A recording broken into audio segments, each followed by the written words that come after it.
So have you ever just sat there after you get done with the deed and think to yourself, what am I doing with my life? My life has gotten so bad that I'm just sitting here. I don't even feel guilty. I literally feel nothing. I didn't even get post clarity from what I just did. And you ask yourself, why do I keep doing these things? Why do I keep going back to this bad habit? Why do I keep feeding my addiction? And you have no answer. I'm not gonna sit here and say this is normal, but it is a common thing among teenagers growing up, or just males in general, to have an addiction to this lustful act. You know, the excuse you could say when you're growing up is puberty. My brain is changing, my body is changing. Okay, but what about a grown adult? A grown man in their 20s, in their 30s, 40s. You know, I always see all these clips of all these grown men talking to underage girls on Omegle. I see Jadeon catching all these child predators. And I ask myself, how does it get that bad? Now look at them. They're always out of shape. They're always balding. They have no drip when it comes to how they dress. So, what leads a person down this path of lustfulness, doing the deed, just going on your phone, being addicted to things that will get you in trouble? How far gone do you have to be? And I think I came up with the best answer. Obviously, there's people that actually have an addiction, that they can't stop with just. They have to keep going beyond that. They have to feed their fantasies. They have to feed their desires.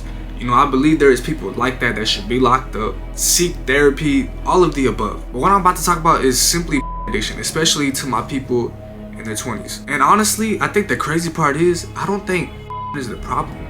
Obviously it's a problem, but hear me out. What caused you to watch in the first place? What caused you to sit down, open your computer, open your phone, typing in PORN, scrolling endlessly until you find that one video that never left your mind? So after the deed is done, what did you benefit from that action? Well, you probably gained a lot of dopamine, you probably gained a lot of serotonin, only for like 4 seconds. Obviously everybody who's doing the deed, everybody who has this addiction, they're chasing that form of dopamine. They're chasing that feeling of being fulfilled, or just feeling good in general. What actually caused you to feed this desire and addiction? Now picture yourself doing this. It's late at night, you're lying in bed, you're tired, but your brain won't shut up. So you pull out your phone, and before you even think about it, you're already doing the deed. Now why is that? Is it because you're bored, or you're just a guy and these are normal feelings, normal urges? It is way deeper than that. You ever notice when you're so close with God, you're focusing on your goals, you're in the gym 24/7, eating healthy, you never had any bad cravings. You never crave bad food. You never crave sinful music. You just want to stay out the way of other people and focus on yourself. But something led you away from that path of grinding for yourself.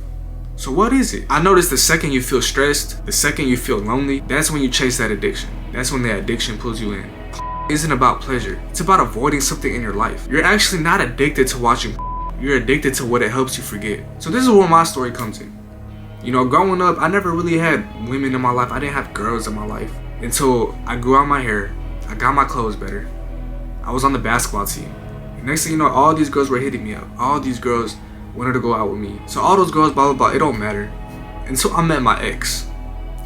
And you know, me and my ex had a good thing at one point until we just didn't. It became toxic. It became traumatic. When people used to tell me that they had a bad relationship, a bad breakup, their relationship was so traumatic. I have trauma from my last boyfriend, my last girlfriend.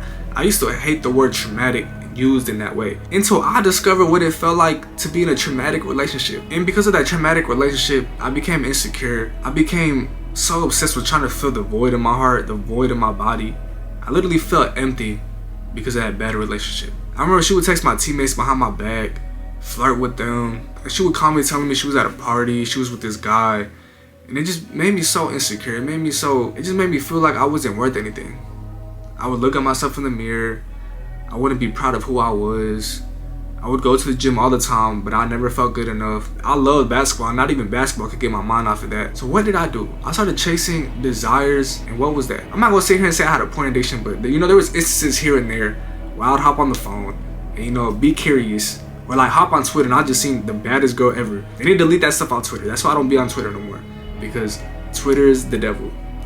Anyways, I started chasing all these desires because I was so empty inside, because of that traumatic relationship. So now that I'm really thinking about it, I don't think is the problem. It's that most men and women are trying to fulfill something that left them empty.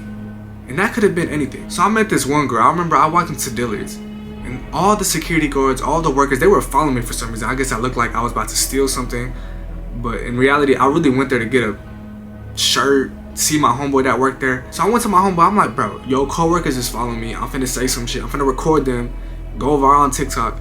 And then I seen this most beautiful girl walk in our conversation. And she was like, well, you do look kind of suspicious. And I looked her up and down. I'm like, you were probably the most beautiful girl I've ever seen. The most beautiful girl I've ever seen. And I told my homeboy, I'm like, hey bro, like put me on. And he texted back talking about, oh, she's on and off with her boyfriend, blah, blah, blah. I'm like, you know what? I'm gonna just take that as rejection or whatever. But in the back of my mind, I knew when that was done, she was gonna text me. Because I just felt a connection or just energy. I had that gut feeling. I think I was blessed with that, I'm gonna be honest. A month goes by, she ends up following me on Instagram. I got her number. I ended up going to a party with her, and then we just vibed, ate some pizza, went out to the mall. The mall was closed, but we were like taking videos. You know, we were just having a good time. But as a man, I was curious about her past, just like any other man is. And I asked her, what is her body count? And I love that she was honest about this, but she told me a very high number. I'm not gonna say the exact number, but it was a pretty high number. And I'm like, wow. I was low-key heartbroken because obviously no guy wants their woman to be ran through, in a sense, or not ran through, but just to go through a lot of guys. Yeah, I was very heartbroken because in my mind I'm telling myself I have to compete with all those guys that she did stuff with. I have to be better than all those guys, and how come all those guys did that but I'm taking you out? That's basically what I was thinking in my mind. So basically something happened when she was younger and it made her hypersexual growing up. She explained to me how she was trying to feel something in her heart or just have control in her body. These addictions, these desires, it's all past trauma. You know, it's not the addiction that we're obsessed with. It's not the addiction that we want. It's what leads us away from those thoughts, the past, or whatever it is. It's not actually the addiction. So the next time you do that deed or that lustful desire, think to yourself, why am I doing it? Is it to escape my thoughts, escape my past? Is it because you feel comfort in those 4 seconds? Is it to feel control? And honestly, it could be all of those things. So me personally, after that traumatic breakup, that toxic relationship, I became so lustful. I became so desirable to all these women. I had to see if I still had it. You know, I had to see if I was worthy. I had to see if I could have 5 girlfriends. I had to get my revenge, all of the above. All because I couldn't face myself or face my past or face that trauma one-on-one. You know, I'm not gonna sit here and say that the past is fixable, that trauma is fixable, because I know how it is to deal with trauma. Not just trauma from that relationship, but trauma in life. You know, I've gone through mental health issues. I've gone through all of the above. So I understand not everything is healable. The truth is you can't quit those lustful desires. You can't quit those lustful deeds. You can only outgrow them. You know, for me on my past, when it came to the panic attacks, the mental health, and that toxic relationship, honestly, I just had to accept it for what it is. I just had to be the person that outgrew my issues and stop feeding those bad habits that made those issues worse. You have to remove that lustful desire as an option and replace it with something better. Go work out, go outside, go meditate. All those things are better than that lustful desire. And I'm gonna be honest, that lustful desire might feel way better. But over time, that meditation, over time working out, over time getting rid of your phone and stop scrolling, that's gonna feel way better than that lustful desire. Because that lustful desire, it feels good for a few seconds. But meditation, working out, being with your friends, that lasts a long time. That is real dopamine, that is real serotonin. That is a real feeling. I don't know why I'm holding up this theory, but I know you understand me. You know, I remember the exact moment I was done. I remember the exact moment I quit those lustful desires. I quit feeding whatever was bringing up my past. It takes a lot of effort because you're still gonna have those urges here and there. But you can use those urges and energy to something better. So here's the truth, you don't quit fighting it. You just become someone who doesn't need it. You don't see it as an option no more. You don't see it as a tool no more. So last thing I'm gonna say is outgrow those lustful desires. Outgrow those lustful urges, because it's not worth losing your soul.